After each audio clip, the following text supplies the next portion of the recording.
주신 그 언약의 피를 기억하고 또 하나님께서는 포도나무에서 난 것을 새 것으로 마시는 날까지 마시지 않겠다. 이것은 무슨 말씀이냐면 예수님께서 이 땅에 이제는 제자들과 육신으로 구하지 않겠다 이런 말씀이시고 이제 우리가 천국에서 다시 만날 때 그때 새 포도주로 마시겠다 이렇게 말씀하시는 것입니다.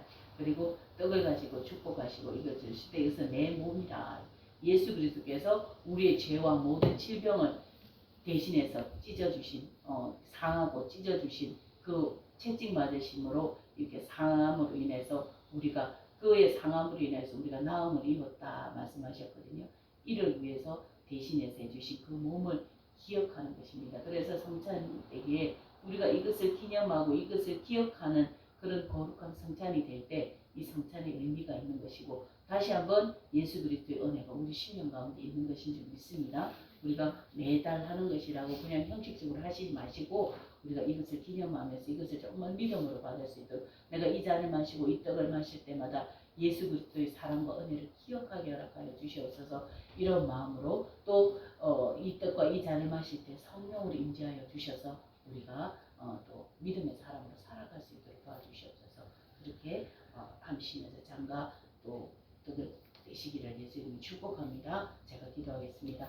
하나님 고맙고 감사합니다. 이 귀한 시간 하나님 아버지 우리가 하나님의 성찬을 들 때에 예수 그리스도의 몸을 생각하게 하시고 예수 그리스도의 그 언약의 피를 기억하게 허락하여 주사 우리가 쉽게 먹고 마시는 것이 아니라 하나님의 그 사랑과 극진하신 은혜를 기억하며 우리가 그 은혜에 합당한 삶을 살기로 작정하며 이 성찬에 임할 때에 성령 하나님께서 우리를 진리 가운데로 인도하여 주시고 말씀 가운데로 인도하여 주시고 하나님 뜻 가운데 인도하여 주실 줄 믿고 감사를 드립니다. 이 잔을 먹고 마실 때마다 우리 주 예수 그리스도의 희생과 은혜를 기억할 수 있는 우리 믿음의 권속들 다 될 수 있도록 인도하여 주시옵소서. 감사를 드리며 예수님의 이름으로 기도드립니다. 아멘. 우리 찬송가 229장 함께 찬송하시면서 성찬을 하겠습니다.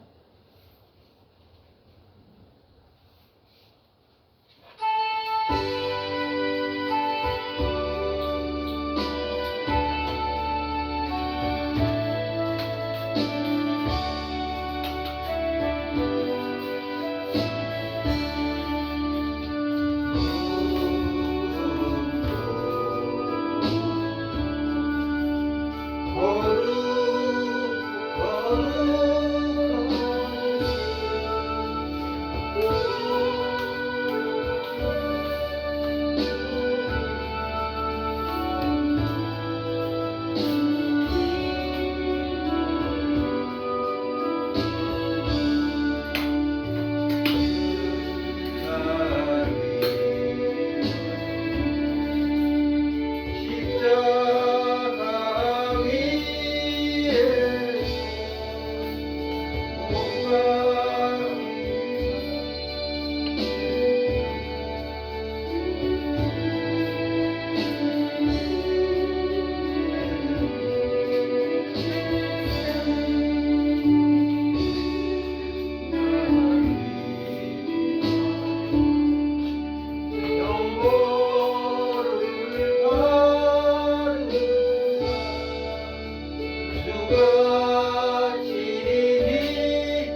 본문의 말씀은 이사야 59장입니다. 이사야 59장 1절부터 8절까지 말씀입니다. 이사야 59장 1절부터 8절까지 말씀입니다. 우리 찾으셨으면 제가 한 절, 여러분들이 한 절 들어볼 수 있겠습니다. 이사야 59장 1절에서 8절. 여호와의 손이 짧아 구원하지 못하심도 아니요 귀가 둔하여 듣지 못하심도 아니라 오직 너의 죄와 너희와 너희 하나님 사이를 가려놓고 너희 죄가 되어를 가려놓고 너희 입에서 죽지 않게 하니라. 이는 너희 손이 피해 너희 손가락이 저하게 더러워졌으며 너희 입술은 거짓을 말하며 너희 혀는 악독을 내미라. 공의대로 소송하는 자도 없고 진실하게 판결하는 자도 없으며 방황한 것을 위하여 거짓을 말하며 악행을 위하여 죄를 낳으며 독사의 알을 품으며 거미줄을 짜니 그 알을 먹는 자는 죽을 것이요 그 알이 밟힌 적 터져서 독사가 나올 것이라. 그 짠 것으로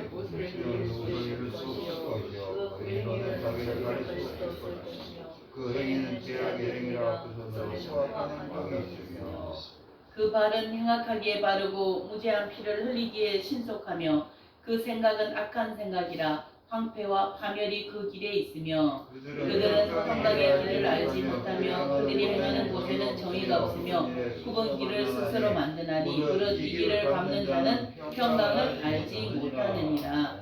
아멘. 아멘. 잠깐 기도하고 말씀 나눕니다.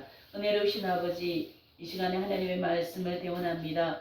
부족한 종이 하나님 말씀 대언할 때 종의 생각과 사상들은 십자가 뒤로 감추시고 오직 주님의 뜻만이 드러날 수 있도록 성령께서 인도하여 주시옵소서.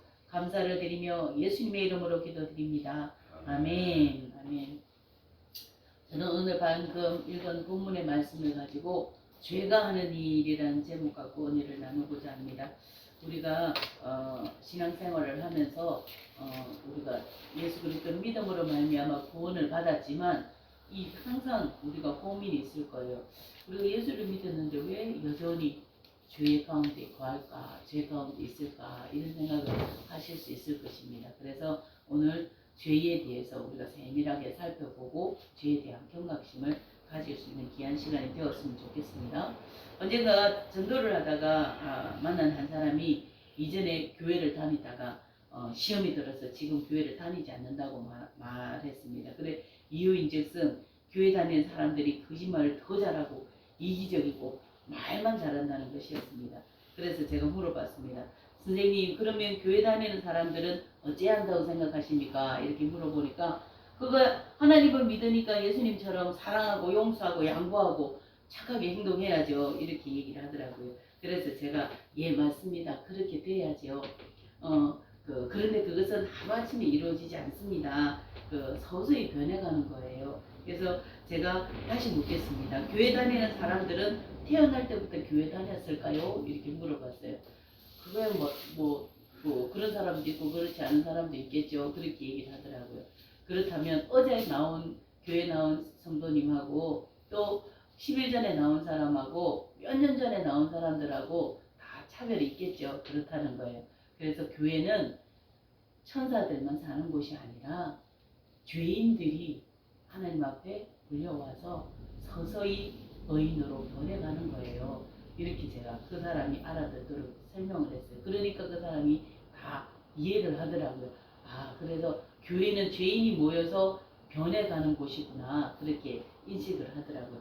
그래서 교회에서 천사를 찾으면 시험 될 수밖에 없어요.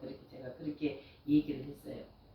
그러면서 그러니까 교회는 사람을 보고 다니면 안 돼요. 그래서 사람은 내가 섬겨야 할 대상이고 사랑해야 할 대상이지 그 사람을 믿음의 대상으로 보면 실망할 수밖에 없어요. 사람에게 또 성도들 내가 가장 친한 사람에게 나를 전도한 사람에게 실망할 수도 있고 또 목사에게 실망할 수도 있고 그렇습니다. 그런데 다 인간은 부족해요. 그래서 사람은 사랑할 대상이다 생각하시고 오직 주님만 믿음으로 대상으로 보세요. 제가 그렇게 말씀드렸어요. 그러면서 제가 오늘 설교를 준비하면서 이 예화가 하나 떠오르더라고요. 어떤 큰 교회에 한 권사 노 권사님이 계신데 아주 연세가 드신 권사님인데 그 권사님이 이제 일찍부터 일찍 딸을 그 남편을 여의고 제가 그 전에도 한번 설교로 그 예화를 들었을 거예요. 저는 그 예화 한참 동안 오랫동안 남아있거든요.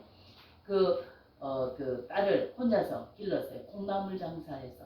그래서 콩나물 장사해서 이 딸을 길렀는데 이 딸이 정말 훌륭하게 잘 자랐어요. 그래서 대학도 가고 대학원도 가고 박사가 됐는데 드디어 이제 대학 교수가 됐던 거예요. 대학 교수가 됐는데 문제는 이 딸이 교회를 안 나가는 거예요.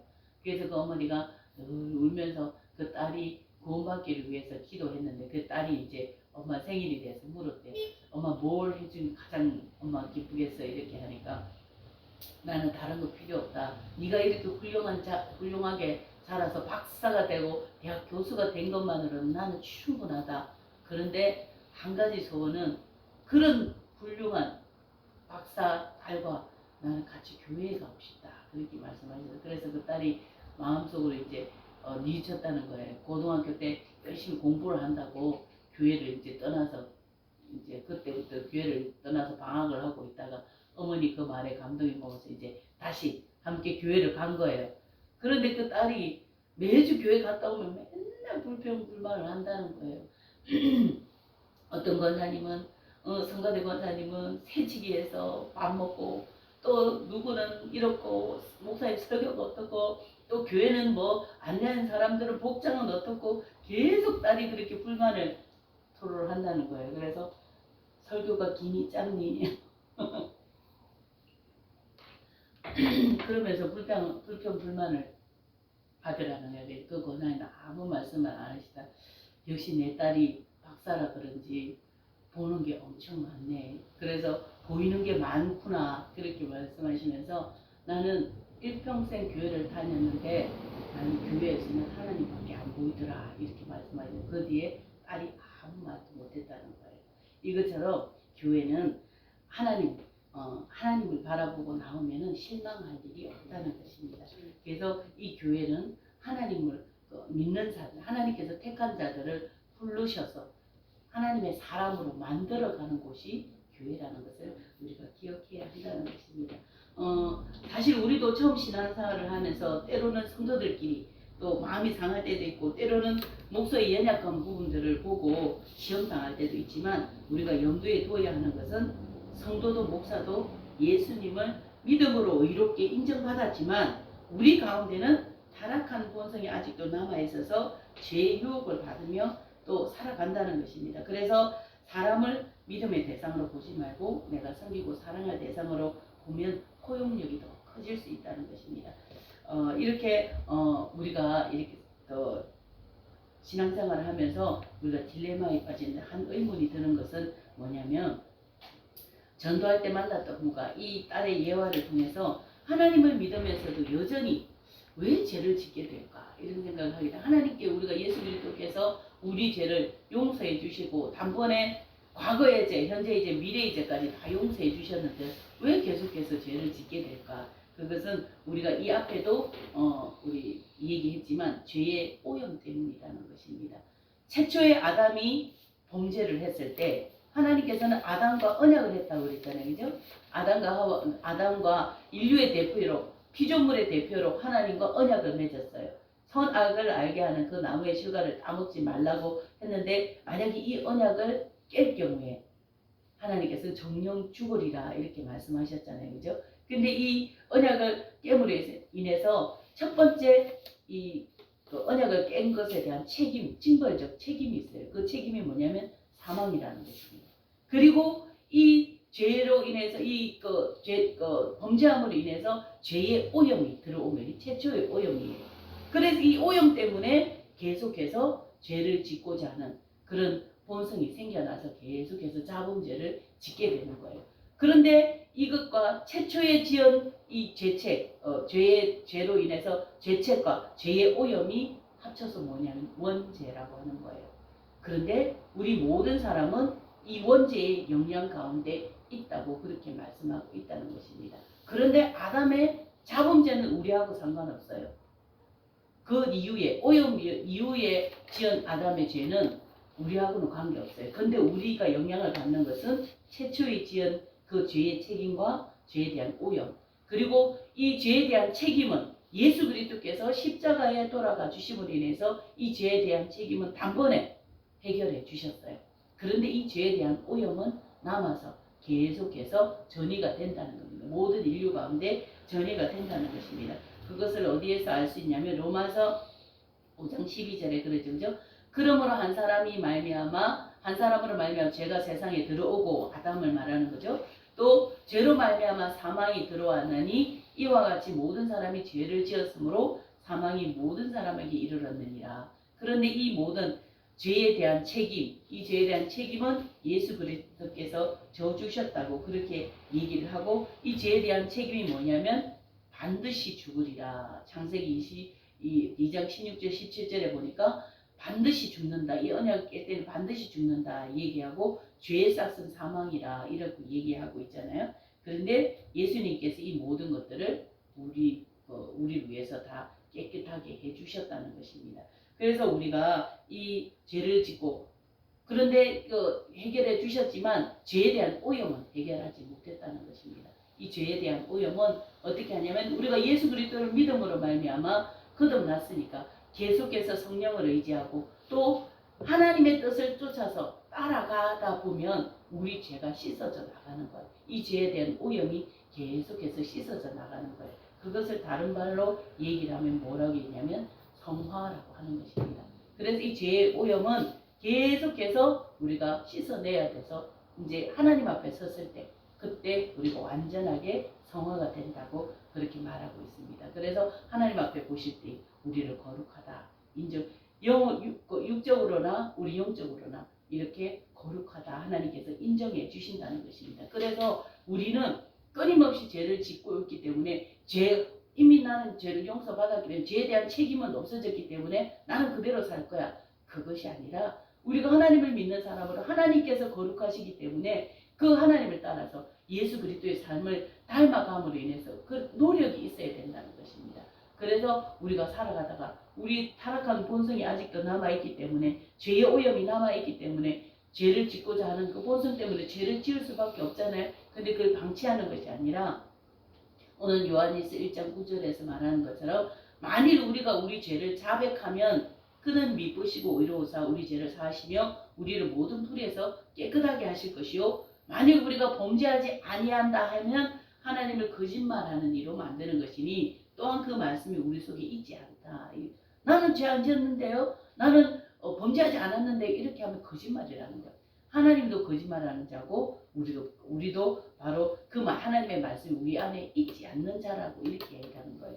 우리가 죄 용서를 받았지만 타락한 본성은 계속해서 죄를 짓기 때문에 이렇게 말할 수 없다는 겁니다. 그렇지만 이것을 두는 것이 아니라 우리가 계속해서 하나님 앞에 죄를 자복하고 용서를 받아야 된다는 것을 말하고 있다는 것입니다.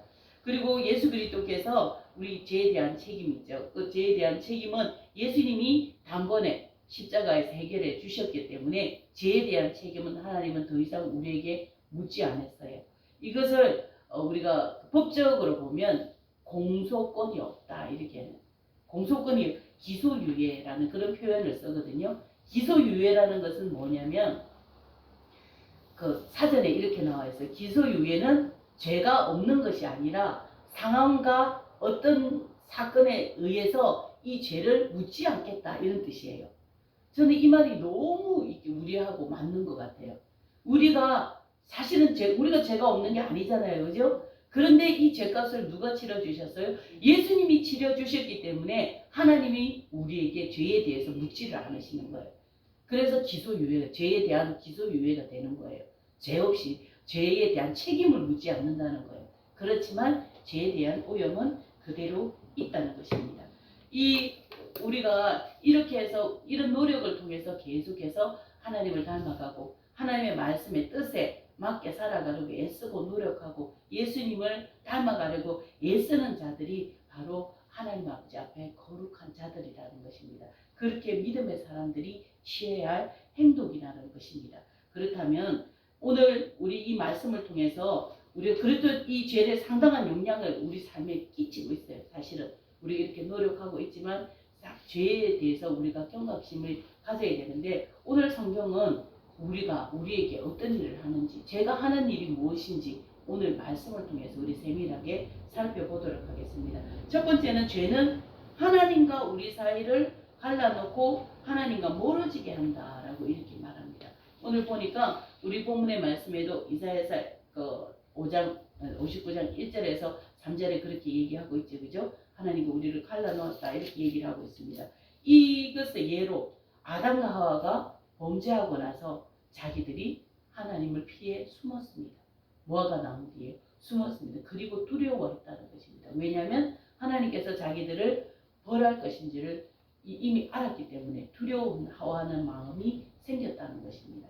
이렇게 죄의 형벌에 대한 두려움으로 그들은 무화과 나뭇잎으로 자기들의 부끄러운 부분을 가리고 또 하나님 낯을 피해서 숨었다는 것입니다. 이것이 이미 하나님의 죄를 짓는 순간 하나님과 단절되고 멀어졌다는 것을 의미한다는 것입니다. 이렇게 우리도 마찬가지입니다. 신앙생활을 하다가 어떤 죄를 짓거나 이렇게 하면 그리낌을 받죠. 그죠? 양심의 그리낌을 받습니다. 그것은 이미 하나님과 거리가 벌어졌다는 그런 의미라는 것입니다. 예레미야서 5장 25절에 보면 뭐라고 얘기를 하냐면 너희 허물이 이러한 일들을 물리쳤고 너희 죄가 너희로부터 좋은 것을 막았느니라. 이것은 너희로부터 좋은 것을 막았다는 것은 뭐냐? 너희로부터 가는 좋은 것을 막았다. 이런 거. 누구에게서부터 오는? 하나님에게서 오는 좋은 것을 막았다는 거예요. 죄는 우리가 이 죄에 대해서 방치하고 있으면 이 죄는 하나님과 우리 사이를 막고 가로막고 담으로 만든다고 그랬잖아요. 그죠? 그리고 하나님께서 하나님께서 이 가로막고 하나님으로부터 오는 것을 차단시킨다는 거예요. 우리는 하나님으로부터 생명을 공급받고 살아야 되는 것입니다. 하나님은 복의 근원이십니다. 복을 말하지 않고는 하나님을 말할 수 없는 분이십니다. 그리고 하나님의 자녀들은 그 하나님께로부터 오는 모든 풍성한 복을 누리고 살아가게끔 하나님께서 부르셨다는 것입니다. 그런데 누리지 못하는 것은 오늘 성경에 뭐라고 이야기를 하냐? 바로 죄 때문이라고 말하고 있다는 것입니다. 하나님은 의로운 분이시기 때문에 죄를 미워하십니다. 그래서 하나님은 죄를 만들거나 죄를 조성하지 않으시고 또는 우리에게 죄를 짓도록 유혹하지도 않으시는 분이시라는 것입니다. 그리고 또 죄악을 눈 감아 주시는 분도 아니시라는 것입니다. 하나님은 죄를 반드시 심판하시고 형벌하십니다. 그래서 죄를 지으면 스스로 하나님과 멀어지고 하나님으로부터 숨으려고 하는 것이라는 것입니다. 이것이 죄가 하는 일입니다. 죄가 우리에게 끼치는 영향인 것입니다. 그러니 우리가 죄에 대해서 경각심을 가지고 대해야 된다는 것입니다. 그러나 믿음이 없으면 이것 또한 믿어지지 않습니다. 그러나 성경은 우리에게 분명히 말하고 있습니다. 시편 5편 4절 5절에는 주는 죄악을 기뻐하신 신이 아니시니 악이 주와 함께 머물지 못하며 오만한 자들이 주의 목전에서 서지 못하리다. 주는 모든 행악자를 미워하시며 거짓말하는 자들을 멸망시키리이다. 여호와께서는 피 흘리기를 즐겨하는 자와 속이는 자를 싫어하시나이다. 성경은 분명히 이렇게 이야기하고 있다는 것입니다. 또 야고보서 1장 13절 14절은 사람이 시험을 받을 때에 내가 하나님께 시험을 받는다 하지 말지니 하나님은 악의 시험을 받지도 아니하시고 악을 시험하시지도 아니하시니라. 오직 각 사람이 시험을 받는 것은 자기 욕심에 이끌려 미혹됐다. 이렇게 말하고 있다는 것입니다. 이것처럼 하나님께서는 죄에 대해서 철저히 징계하시고 죄를 미워하시는 분이시라고 말씀하신다는 것입니다. 둘째로 우리 죄는 기도 응답을 방해한다고 오늘 본문에 말하고 있습니다. 오늘 보니까 1절과 3절에 보면 여호와의 손이 짧아 구원하지 아니한다 아니요 귀가 둔해 듣지 아니한다 아니요 오직 너희와 너희 하나님 사이를 갈라놓았고 너희 죄가 그 얼굴을 가리어서 너희에게 듣지 않게 함이라. 죄는 하나님과 거리를 멀어지게 할 뿐만 아니라 하나님께서 우리의 기도를 듣지 못하게 방해한다는 것입니다. 이것처럼 우리가 하나님 앞에 이렇게 하나님의 죄를 이렇게 죄가 있으면 하나님 앞에 가로막혀서 죄를 듣지 않는다 이야기했잖아요. 그런데 우리가 이 죄를 자백하면 하나님께서는 용서해 주시겠다 약속하고 계신다는 것입니다. 그리고 갈라디아서 5장 13절에는 형제들아 너희가 자유를 위하여 부르심을 입었으나 그러나 그 자유로 육체의 기회를 삼지 말고 오직 사랑으로 서로 종노릇하라. 하나님께 용서를 구하면 하나님은 용서해 주시지만 갈라디아서 사도 바울은 뭐라고 권면하냐면 그런데 너희들 그것으로 육체의 그 자유를 삼지 마라. 너희 자유를 육체의 기회를 삼지 마라. 그래서 계속해서 죄를 짓고 용서를 구하고 그런 일을 하지 마라. 그것은 하나님 보시기에 합당하지 않다는 거예요. 오히려 더 하나님께서 용서해 주심으로 인해서 그것이 감사해서 서로 사랑으로 서로에게 종로를 하라 이렇게 얘기하고 있다는 것입니다. 하나님은 죄에 대해서 반드시 심판하시지만 죄를 용서를 구하면 또 용서해 주시는 분이시고 그런데 성경은 또 이것으로 인해서 육체의 기회를 삼지 말고 죄를 짓지 말라 우리에게 말하고 계신다는 것입니다. 여러분 이 말씀을 들으면서 정신이 번쩍 드시지 않으십니까? 우리는 제가 우리 삶에 미치는 영향을 알지 못하면 죄를 끊어내지 못한다는 것입니다. 우리 이사야서 59장의 1절부터 8절의 말씀은 어떤 말씀이냐면 이스라엘 백성들이 포로로 잡혀간 바벨론에서 너무 힘든 거예요. 사는 게 척박하고 그리고 그 사람들이 자신들을 핍박하는 거에 대해서 압박하고 핍박하는 거에 대해서 너무 그들이 비참한 거예요. 그래서 어떻게 했냐면 하나님에게 구했어요. 하나님, 우리가 하나님 믿는 백성인데 우리가 이곳에서 수치를 당하고 압박을 당하고 있습니다. 우리가 이곳에서 구원해 주시옵소서. 우리를 다시 이스라엘로 돌아가게 하여 주시옵소서. 그렇게 구했지만 하나님께서 듣지 않으셨다 이렇게 말하는 것입니다. 그것은 너희가 자초한 일이다. 내가 그렇게 너희에게 이야기하고 경고할 때 너희들이 듣지 않았기 때문이다. 너희들은 이것을 징계를 받고 있는 것이다. 하나님께서 말씀하시고 이것에 대해서 듣지 아니하시겠다라고 이렇게 말하고 있다는 것입니다. 그것을 오늘 본문에서 뭐라고 했니? 오직 그들의 죄 때문이라고 선언하고 있다는 것입니다. 그래서 우리는 이 죄가 우리 삶에 미치는 영향을 깨달아야만 우리 죄를 끊어낼 수 있고 계속해서 하나님께서 우리에게 말씀하시는 그것들을 경각심으로 받을 수 있다는 것입니다. 그런데 이것을 방치하면 이스라엘 백성들이 당하는 것처럼 동일하게 우리도 당할 수 있고 당하고 있는지도 모른다는 것입니다. 우리가 예수님을 믿음으로 하나님의 자녀가 되었지만 하나님은 죄 가운데 있으면서 하나님께 요구하는 것을 용납하지 않겠다. 죄 가운데 있으면서 자기들의 필요들을 하나님께 구하는 것을 용서하지 않겠다는 것입니다. 여러분 기도 응답이 안 되십니까? 그렇다면 우리가 영적으로 죄를 한번 진단해 봐야 됩니다. 내가 하나님과 가로막고 있는 나의 죄가 없는지를 한번 진단해 보아야 된다는 것입니다. 기도하기 싫으십니까? 그때도 한번 진단해 보시기를 바랍니다. 계속 내 주위에서 불행한 일들이 일어나고 힘든 일이 일어납니까? 또 반복해서 일어납니까? 우리 한번 생각해 봐야 된다는. 혹시 제가 하나님으로부터 오는 그 모든 것들을 막고 있지 않는지. 여러분 죄는 행동하는 것만 죄가 아니에요. 말과 생각과 또 사상까지도 하나님께서는 죄로 보신다는 것입니다. 그래서 이 합당하지 않은 신앙이 합당하지 않은 언어 그리고 또 서로에게 관계에 합당하지 않은 언어 생각들 미워하는 생각들 시기하는 생각들 질투하는 생각들 이 모든 것들도 하나님 보실 때는 죄라는 것입니다. 이런 것을 품고 기도할 수 없다는 것입니다. 권창 전사가 어저께 교회에 이제 책을 갖다 놓으면서 왔더라고요. 그래서 저기 이제 자기가 다니던 교회를 사임을 하게 돼서 예배 드릴 곳이 없는데 목사님 교회에 와서 예배 드려도 아무 된다고 그랬어요. 그래서 자기가 이것저것 준비해서 다시 사역 나갈 때까지 이렇게 한다면서 그래서 그 앞에도 여러 번 한번 전화로도 상담을 하고 그렇게 하더라고요. 그 선임이 자기 선임 교회에 이제 먼저 있는 선임 전도사가 그렇게 구박을 하고 괴롭힌다는 거예요. 그러니까 정신적으로 스트레스를 준다는 거예요. 그래서 그걸 너무 못 견뎌서 목소리만 들어도 그냥 경기를 이렇게 그 트라우마가 생긴 거예요.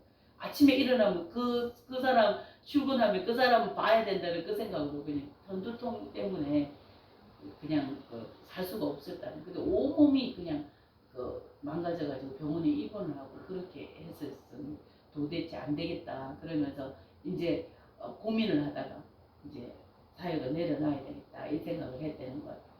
근데 사역을 내려놓는다 그렇게 결정하고 난 그 다음날부터 두통이 씻은 듯이 사라졌다는 거예요. 그런데 지금도 이제 이번 주까지 주일까지 예배를 드린다고 그러더라고요.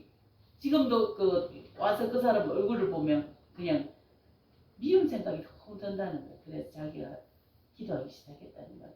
이것도 하나님 보시기에 합당치 않았기 때문에 하나님 저의 영혼을 불쌍하게 여기게 불쌍하게 생각할 수 있도록 도와주세요. 그렇게 하면서 기도하고 또 그 영혼을 위해서 중보를 한다는 거예요. 그래서 내가 죄를 품지 않도록 해달라고 그렇게 기도한다는 거예요.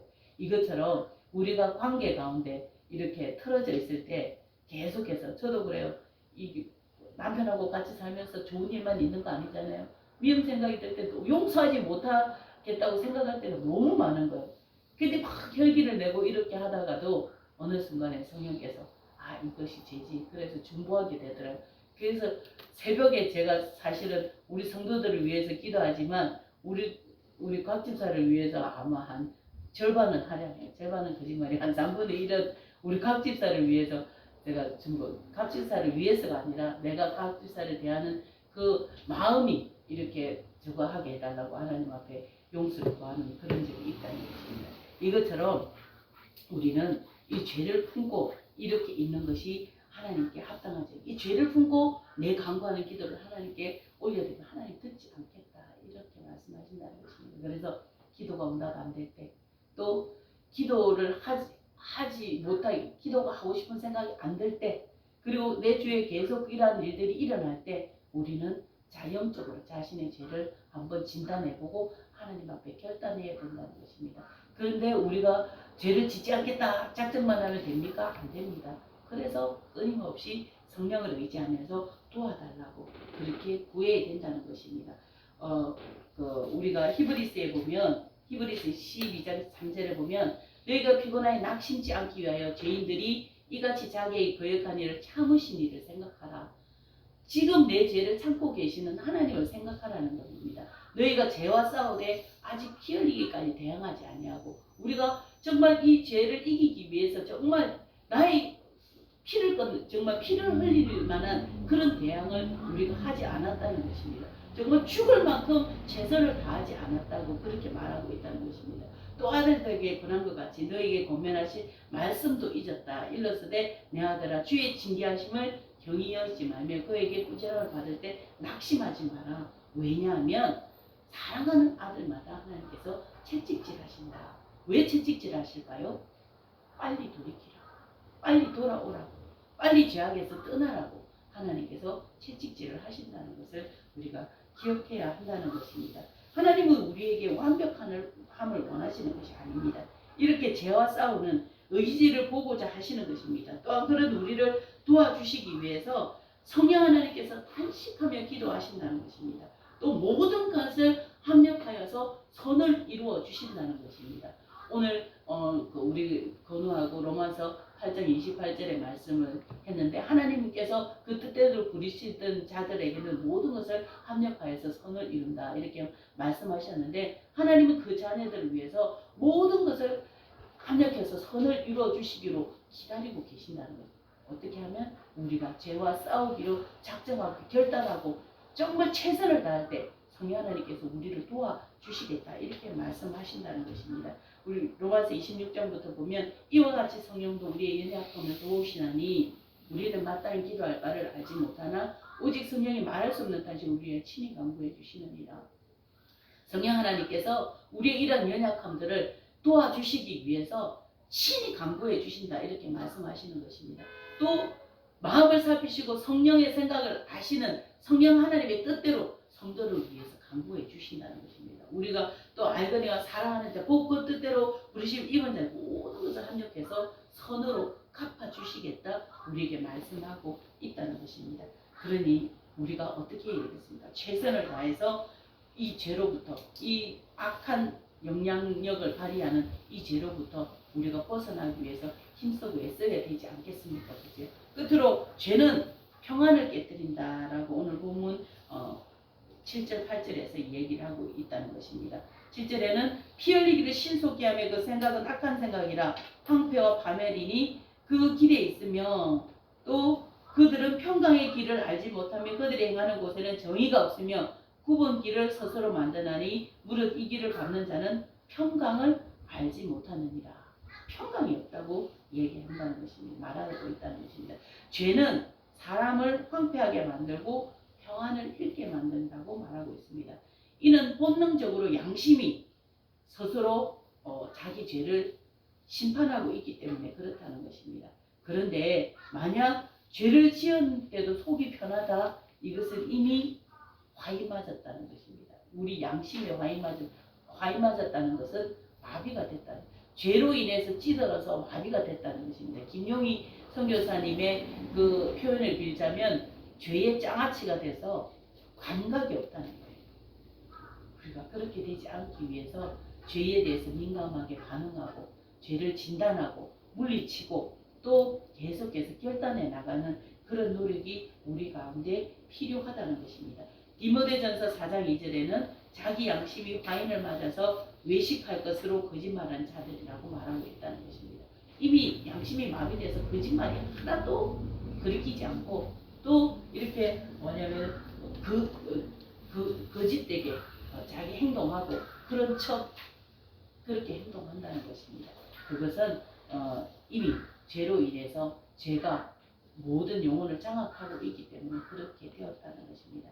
여러분, 이처럼 죄는 부지부식간에 우리 삶 가운데 악한 영향을 끼치고 일하고 있다는 것입니다. 그래서 우리는 이 실체를 아는 것만으로 경각심을 일어날 수 있다는 것입니다. 더 힘써서 이 죄에 대해서 저항함으로 하나님께로부터 오는 모든 것들을 받아 누릴 수 있는 우리가 되어야 된다는 것입니다. 우리는 천국 시민입니다. 이 땅에 속한 자들이 아니라는 것입니다. 천국 시민의 특권은 우리가 장차 하늘나라에 가서 누리게 될 모든 것들을 끌어내서 미리 선물해서 쓸 수 있는 자격이 있는 사람들이에요. 선물 카드를 갖고 있는 사람들이 우리는. 그래서 이 땅 가운데서도 우리가 3차원을 살아가면서 4차원의 것들을 누리며 살아갈 수 있는 자들이라는 것입니다. 그런데 죄가 이 모든 것들을 끊어버렸다는 것입니다. 그래서 우리는 철저히 죄에 저항해서 우리의 천국 시민으로서 천국에서 누릴 것들을 이리 이 땅에서 땡겨서 사용할 수 있는 저와 여러분이 되시기를 예수 이름으로 축복합니다. 바라고 원하옵기는 우리 순복음 정경교회 믿음의 권속들은 적극적으로 죄와 대항해서 싸움으로 하나님과 더 친밀한 관계가 되어져서 하나님으로부터 오는 모든 좋은 것을 풍성하게 취하게 되시기를 예수님 축복합니다. 또 간구하는 기도들마다 응답받으며 생각만 해도 응답해 주시는 하나님의 은혜를 경험하시게 되시기를 축복합니다.